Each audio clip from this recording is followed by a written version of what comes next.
Much needed break from last week. I'm Mike Smith, and this is the Lowdown.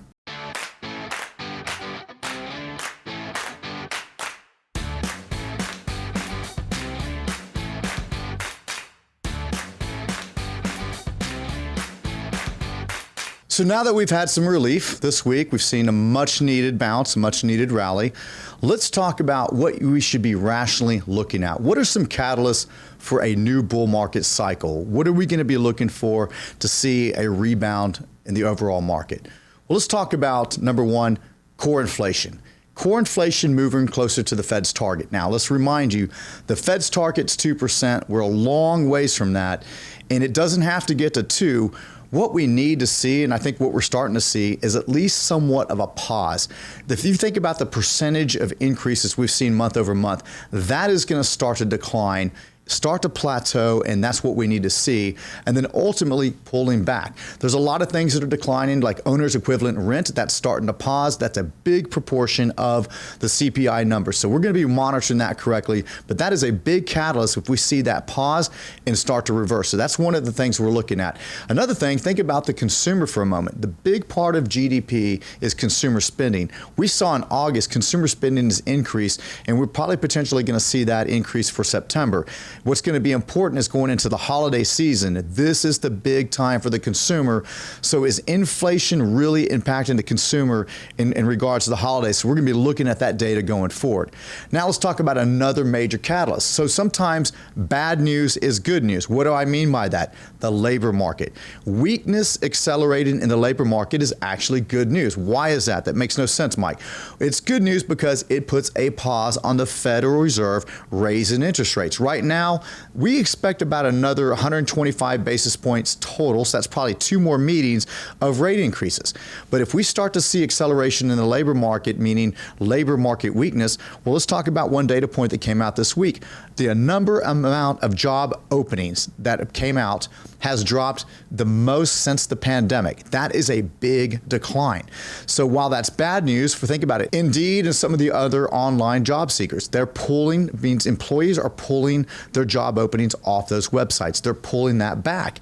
And if we start to see the data, we got the JOLTS coming out, we've got some other data points coming out in regards to labor. If we start to see an increase of unemployment, now mind you, the Federal Reserve has a dual mandate. Price stability, which we've said last week on the Lowdown, inflation is their main target, but also looking at unemployment. They can tolerate a little bit of unemployment, but if it starts to accelerate too fast, that's going to put basically a pause potentially on future rate increases. That's good news for the markets. The other one that we've seen, corporate earnings downgrades starting to stabilize. We had Intel come out in the last few weeks that said the bottom is probably in. Other companies are coming out saying we've probably seen the worst. So those are good signs. And remember, the market is forward looking, okay? So those are good things. If we see more of that, that starts to get some stabilization and starting to set up for a better cycle. And probably one of the biggest ones is the dollar weakens. And I don't see the dollar weakening probably anytime in the near term, probably I'd say somewhat in the next few quarters. So that has been one that's really, we call it the wrecking ball, that's been causing a lot of weakness in emerging markets, but that also speaks to the Federal Reserve's rate increases.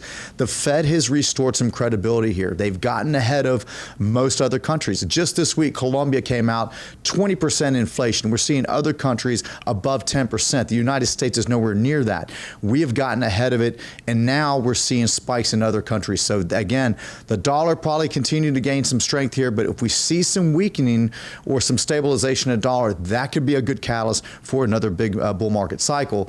And then probably the last is looking at volatility. The volatility index, the VIX index. We typically see spikes in the VIX index at these levels. We're not seeing that quite just yet. So seeing that volatility spike is something likely that indicates we can see a new catalyst for a longer term bull market. At the end of the day, getting back to your financial plan, if you have the ability and your plan allows, this is the time to dollar cost average and look at, can you basically increase your risk tolerance here?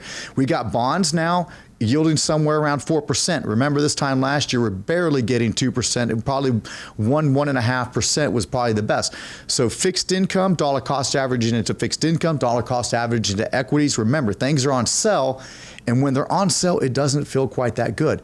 But you can't time it. So the best thing you can do, look at your plan. If it allows you to take some risk, then basically do that, but dollar cost average into that risk. That's my advice. Thanks for watching The Lowdown.